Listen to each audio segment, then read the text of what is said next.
All right, today we're diving into a report called Unfit to Serve.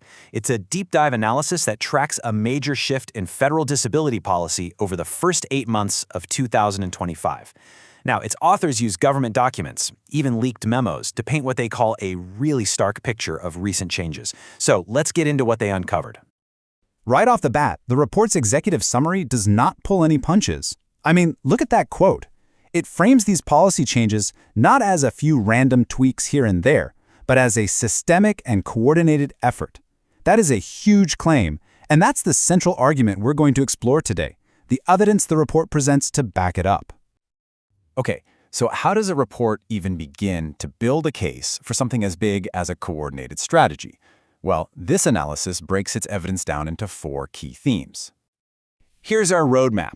We'll walk through how the report makes its case, starting with this idea of weaponizing the bureaucracy. Then, we'll look at what it calls hollowing out the law.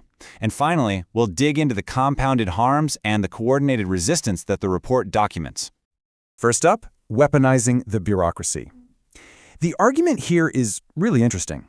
It suggests that instead of passing big, controversial new laws, the administration has been using the existing machinery of government, the administrative state itself, to get its policy goals across the finish line. And the report gives this a name: administrative sabotage. The key idea they present is that making government inefficient isn't an accident. It's the whole point. It's a strategic goal. According to their findings, if you make an agency dysfunctional, if you create huge backlogs, you can effectively deny people the services and rights they're entitled to without ever changing the law. Let's look at a key example from the report: the Social Security Administration, or SSA. The administration's own public-facing goal, laid out in its budget, was to improve efficiency and slash the average wait time for a disability claim all the way down to 190 days. Sounds pretty good, right? Who could argue with that? Well, this is where the report points to what it calls a major contradiction. While the stated goal was to cut wait times, the documented action was a big push for workforce buyouts and early retirements. This led to a huge number of staff leaving. So the crucial point the analysis makes is this: the administration was actively shrinking the number of people available to process claims, which naturally led to longer wait times, the exact opposite of what they said they wanted to do. The report also argues this strategy wasn't just about creating general inefficiency, but also about very targeted cuts. For instance, it points to an annual funding cut of over $1 million for programs that support students who are deafblind. Now, in the grand scheme of the federal budget, $1 million might not sound like a lot, but for the families relying on that support, the impact is absolutely immense. And this quote from the report really drives home that human cost. Stakeholders called it a devastating blow. We're talking about essential services like assistive technology and family support for a group of students with incredibly complex needs. So why cut these specific programs, which seems so non-controversial? Well, according to the source, the official reason was purely ideological. The Department of Education claimed the programs used words like equity and privilege, and that this conflicted with new administration priorities against diversity, equity, and inclusion, or DEI.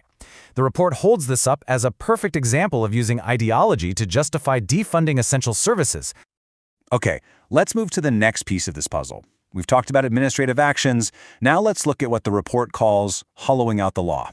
The core idea here is that if you want to undermine a legal protection, you don't actually have to repeal the law, which can be a huge political fight. You just make it harder and harder to actually enforce. The report documents this rapid-fire series of executive actions over just a handful of months. In January, in order to shift funds away from public schools that have legal obligations to disable students. In March, the Department of Justice yanks key guidance for the Americans with Disabilities Act. Come May, a new initiative redefines civil rights enforcement to actually go after DEI programs. And then, in July, an executive order takes direct aim at a landmark Supreme Court decision. Let's focus on that March action for a sec. The ADA is still the law, of course, but by getting rid of 11 of these official guidance documents, the analysis argues that the government created massive legal confusion. These were the documents that helped businesses understand exactly what they needed to do to comply.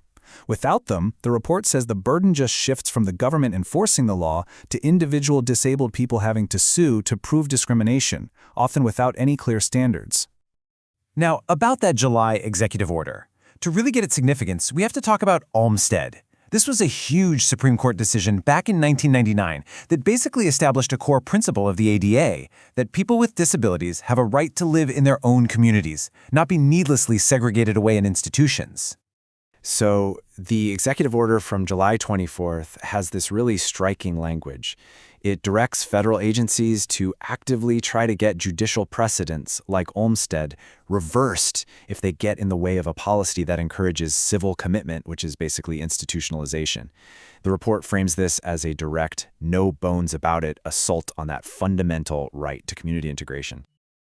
This brings us to the final part of the analysis. It's about compounded harms. The report doesn't look at these actions in a vacuum. It examines their overlapping impact on people who have multiple marginalized identities. And just as importantly, it documents how those communities are fighting back. So what does the report mean by intersectional harms? It's the idea that these policies just don't land equally on everyone. For someone who is, say, a disabled immigrant or a transgender person with a disability, the effects of these different policy changes can overlap and stack up, magnifying the total harm. A key example the report uses involves actions targeting transgender people. In January, an executive order aimed to stop gender-affirming care for minors. A month later, new HHS guidance came out arguing that gender dysphoria isn't a disability under the ADA. Now, the analysis highlights this as a crucial legal strategy. It argues this isn't just an attack on trans rights, it's an attempt to narrow the very definition of disability, which could set a precedent that harms everyone protected by the ADA. And the report is full of other examples. New data sharing rules that let immigration enforcement access Medicaid data, which could create a chilling effect for disabled immigrants who need health care. The push for involuntary commitment, which disproportionately threatens unhoused people with disabilities.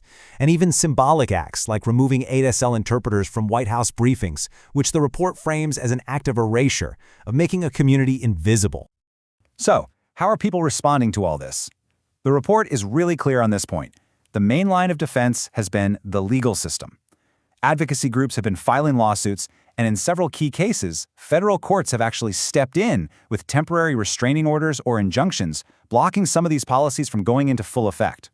Based on all this, the report wraps up by recommending a proactive three-part strategy for the path forward. 1. Keep up the coordinated legal challenges.